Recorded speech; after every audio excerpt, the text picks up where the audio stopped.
Allah menciptakan laki-laki dan perempuan. Dari laki-laki dan perempuan, waja'alnakum syu'uban wa qabaila, lalu dijadikan kamu bersuku-suku, berbangsa-bangsa. Inna akramakum indallahi atqakum, yang paling mulia di sisi Allah bukan Minang, bukan Jawa, bukan Batak, bukan Bugis, bukan Sunda. Yang paling mulia adalah atqakum, yang paling takwa, paling takut kepada Allah Subhanahu wa ta'ala. Mudah-mudahan kita memandang orang berdasarkan persaudaraan, tapi suku tak boleh dibuang. Makanya mereka tetap memakai apa namanya? Al-Ansari, orang Madinah; Al-Ausi, orang Aus; Al-Khazraji, orang Khazraj; Al-Qurashi, orang Quraisy. Jadi dengan berislam ini suku tidak kita buang, tapi kita menghormati orang lain. Lita'arafu, kamu disuruh saling mengenal. Jangankan bahasa Arab, jangankan bahasa Inggris yang di luar Indonesia, sesama kita pun di Pekanbaru nih saling mengenal. Kalau tidak nanti kita berkelahi. Betul? Betul. Kenapa? Datanglah orang Batak ke rumah makan Minang. Bahasa Bataknya apa kabar tuh? Biado. Biado. Datang orang Minang, babi ndak ada, nado kambiang. Inilah gara-gara tidak paham. Kalau dia paham, dia akan katakan, biado, I'm fine, saya baik, karena kita bersaudara. Kalau kita satu agama, ikatan kita dua. Asyhadu an la ilaha illallah, asyhadu anna muhammadar rasulullah, negara kesatuan Republik Indonesia. Kalau kebetulan agama kita sama, ikatan kita dua. Kalau agama kita sama, kita tetap diikat dengan negara kesatuan Republik Indonesia. Andai tidak satu negara, tidak satu agama, bule-bule yang datang ke Riau, mau menengok hutan Riau, mau menengok kebun sawit di Riau, mau menengok minyak gas Riau, apakah orang Riau melihat bule-bule? Kalau nampak bule dan Pak Le, pancung kepalanya.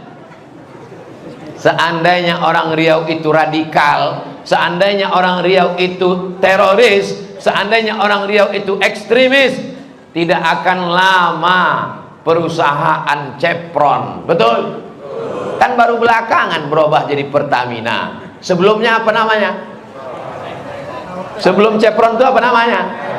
Nampak betul tak pernah main ke Rumbai. Mainnya cuma di Panau sama Rimbo Panjang aja. Bapak Ibu yang dimuliakan Allah SWT, bule-bule datang sebelum Indonesia merdeka.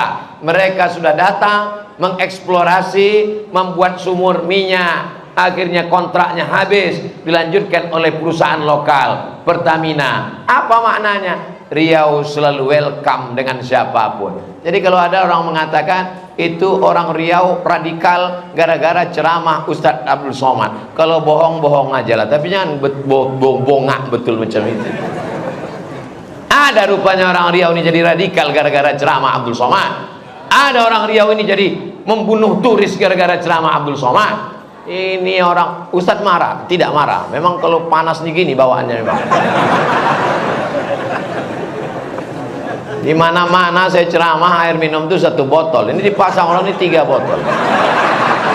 Di mana-mana kalau saya ceramah itu biasanya mereknya dibuka, dibuang.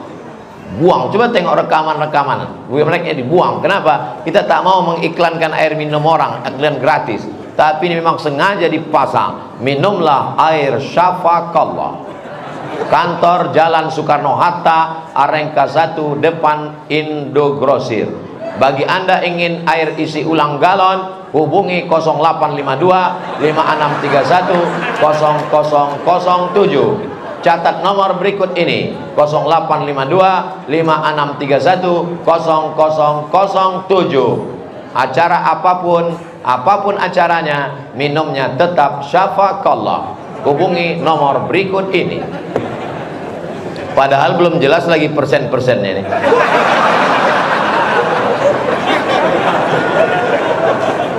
Kalau bersaudara, tolong lakukan jualannya.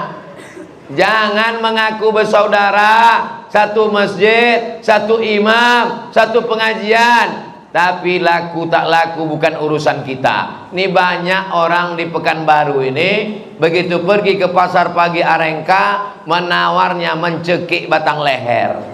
Udah jelas lah makcik itu berjual ikan jam 12 siang. Itu kan pasar pagi. Kalau jam 12 siang artinya udah tak ada lagi pembeli. Berapa ikan gurami ini sekilo? 10.000 Pak, karena udah siang. 3.000 aja ya.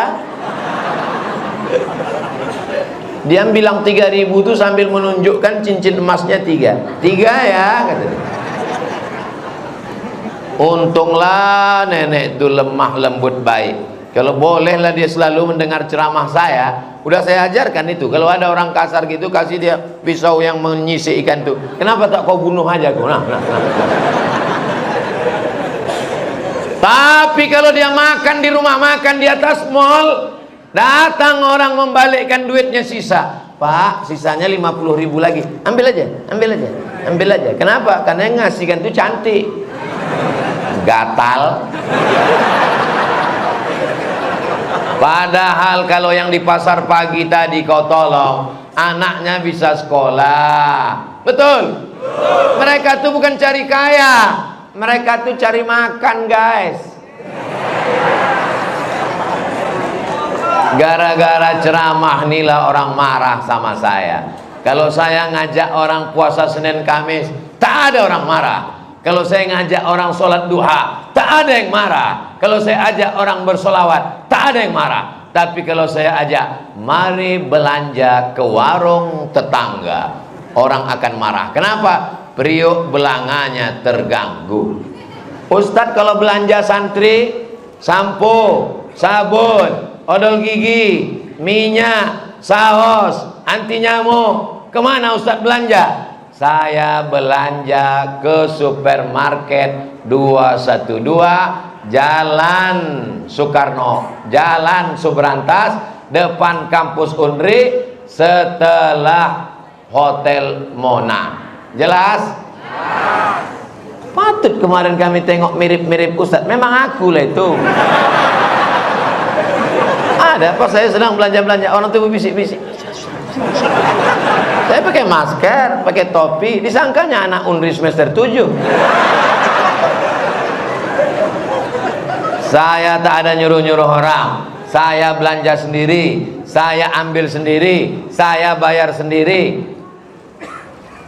Keliling, belanjanya tetap ke situ. Kenapa?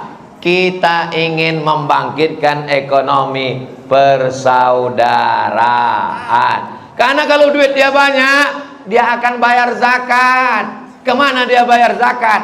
Basnas, Badan Amil Zakat Nasional. Kebetulan ketua Basnas Kota Pekanbaru ada di sini. Namanya Haji Endar Muda. Dialah yang menyusun jadwal ini. Jadi kalau ada masjid yang tak dapat jadwal, salahkanlah dia. Jamaah yang dimuliakan Allah Subhanahu wa taala, ikut berpartisipasi membangun toilet Masjid Nurus Sodri. Banyak orang tak mau ikut membangun toilet. Kenapa? Karena Ustadz berceramah, man bana masjidan banallah mislahu baitan fil jannah. Siapa yang bangun masjid, dibangunkan satu tempat di surga. Kau kenapa tak ikut bangun WC? Kalau bangun masjid, kita booking rumah di surga Pak Ustadz. Kalau bangun WC, nanti masuk WC lah di surga. Ini orang yang begini nih, kalau di ronsen otaknya sungsang. Mana pula logika berpikir dunia ini? Di surga mana ada orang tak ada BAB di surga. Makanya ngaji kitab tauhid. Nikmat surga itu bagaimana? Mala a'yunun ra'at, belum pernah ditengok mata, wala uzunun sami'at, belum pernah didengar telinga, wala khatara ala qalbi bashar, belum pernah terlintas di hati manusia. Itulah nikmat surga. Tapi katanya surga itu Pak Ustaz ada pokok kayu, mengalir sungai. Itu ibarat beli buku halaman belakang satu lembar preface, hanya sekedar gambaran. Tapi gambaran yang seutuhnya nanti kita akan tengok bersama. Insya Allah, bersaudara di Panam, bersaudara di Pekanbaru, bersaudara di Riau, bertetangga di surga. Waktu saya posting di Instagram yang followernya hampir 7 juta itu, ada pula yang komen di bawah, bertetangga di surga, berteman di dunia, bertetangga di surga. Di komennya di bawah, macam yakin aja masuk surga. Untung saya tak tahu password Instagram. Admin semua yang mengurus. Man qala la ilaha illallah Muhammadur Rasulullah dakhalal jannah. Siapa yang mengatakan la ilaha illallah Muhammadur Rasulullah pasti masuk surga. Itu yang ngomong bukan Abdul Somad, Nabi. Sekarang Bapak Ibu yakin masuk surga? Tak yakin pula ditanya, kau yakin masuk surga? Entahlah. Apa kau tak yakin masuk surga? Nabi udah menjamin. Jaminan Nabi itu dari mana? Dari Allah. Kalau Allah sudah menjamin, innaka la tukhliful. Yang buat aku nggak yakin nih Pak Ustadz, aku sholat masih bolong-bolong, aku masih mabuk-mabuk sikit. Memang aku udah ikut pengajian Somad, ikut, tapi tergantung SMS. Kalau ada datang kawan ngajak dugem, aku ikut juga. Tetap masuk surga, cuman singgah dulu di neraka. Cuci dulu dia obok-obok, udah hitam macam pantat kuali muka kau, barulah kau masuk ke surga. Makanya habis sholat subuh tadi kita minta 7 kali, Allahumma ajirna minan nar, Allahumma ajirna minan nar, Allahumma ajirna minan nar, Allahumma ajirna minan nar, Allahumma ajirna minan nar, Allahumma ajirna minan nar, Allahumma ajirna minan nar. Rabbana atina fid dunya hasanah wa fil akhirati hasanah wa qina azab. Ustadz biasa pakai peci merah, kenapa malam ini keranjang arang? Pekanbaru akhir-akhir ini panasnya minta ampun. Inilah yang paling banyak AC-nya. Besok kami ke Kuntu, acara panen ikan, kan tinggal menangguk aja lagi. Lebih yang dimuliakan Allah. Jadi mesti saya jelaskan semua. Kadang jamaah nih bertanya, pecinya kenapa itu, bajunya kenapa itu, udah jelas semua. Untung tak transparan pula meja nih. Kalau tidak aku jelaskan sampai ke kolor-kolornya. Apa mesti kau urus semua tentang pakaian ustaz? Yang penting dia menutup aurat, yang penting dia tidak buat maksiat, yang penting baik-baik saja. Kenapa pula ustaz pakai cincin? Selama bukan cincin emas. Tapi kalau ada ustadz pakai cincin, apakah kita diam? Tidak. Ada orang rupanya di luar. Oh, saya sangka tadi baleho. Aku sangka baleho. Terus kan baleho kan. Terus saya tengok kok bergerak orang nih. Saya pikir saking panasnya berkunang-kunang awak kan. Masya Allah, Masya Allah. Kami menengok kalian dari sini macam menengok ikan dalam akuarium. Masya Allah, tabarakallah. Dengar suara saya sampai keluar. Jangan bangga di dalam masjid, dapat tempat di atas karpet. Boleh jadi saudara kita di luar yang tegak berdiri itu lebih dulu masuk surga. Begitu cara menyenangkan hati orang yang tak dapat tempat duduk. Saudaraku yang dimuliakan Allah Subhanahu wa ta'ala.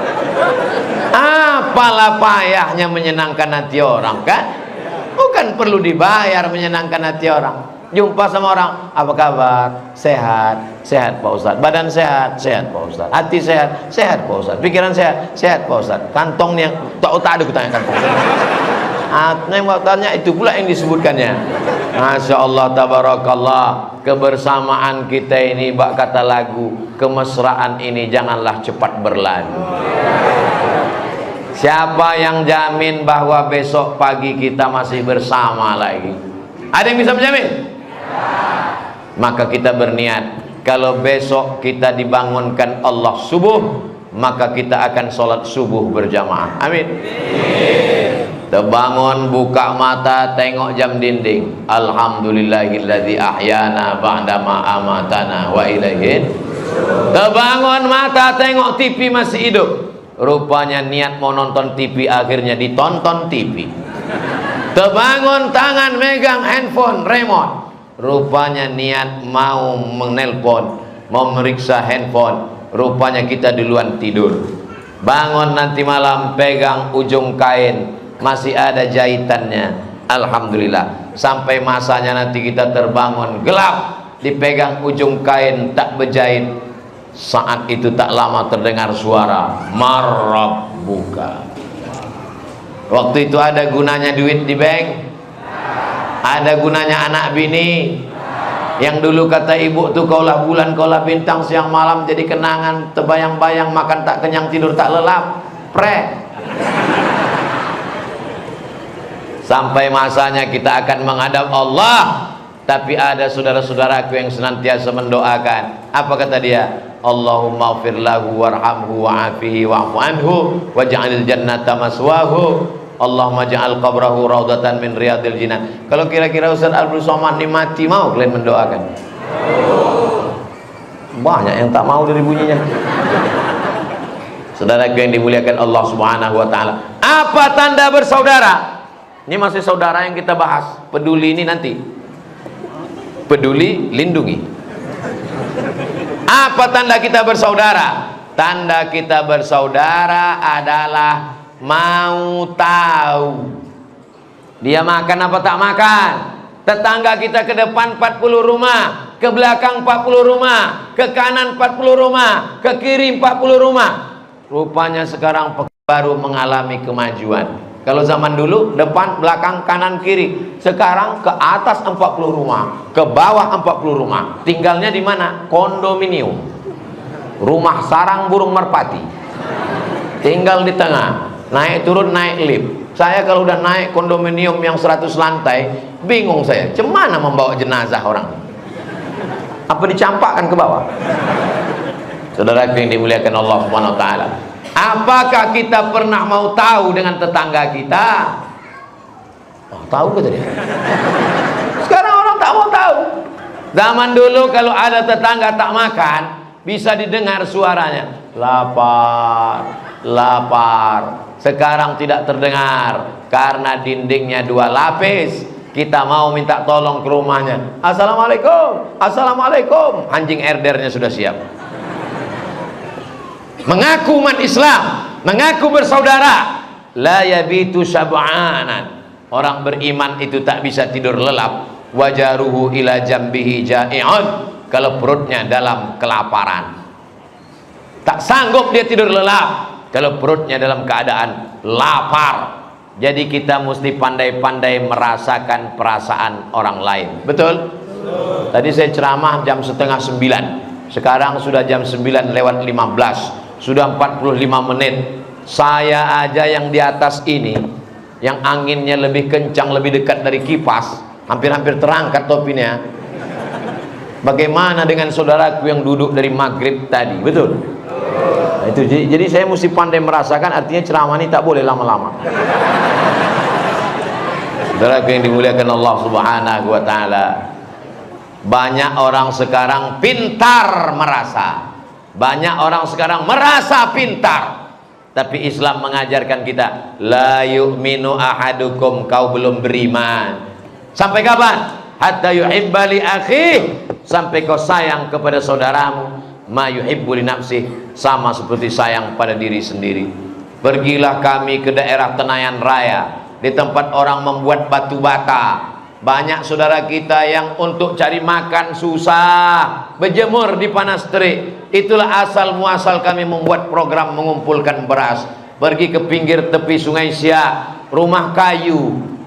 Datang angin berembus, bergoyang-goyang kayu itu dari tiang. Belum dipegang ini, bersin aja kita jatuh kayu. Di situ tempat tidur, di situ memasak, di situ berjualan, di situ ruang tamu. Masuk Ustadz, masuk Ustadz. Kami pun di depan aja. Kami tanya, ini tanah siapa Pak? Ini adalah tanah numpang MDA punya Ustadz. Sebelum mereka bangun kami numpang di sini Pak Ustadz. Suaminya kerja di mana? Kerja buruh pikul di pelabuhan Sungai Duku Pak Ustadz. Kapal jelatik datang bawa beras, bawa sayur. Itulah kerja suami. Sudah tua pula.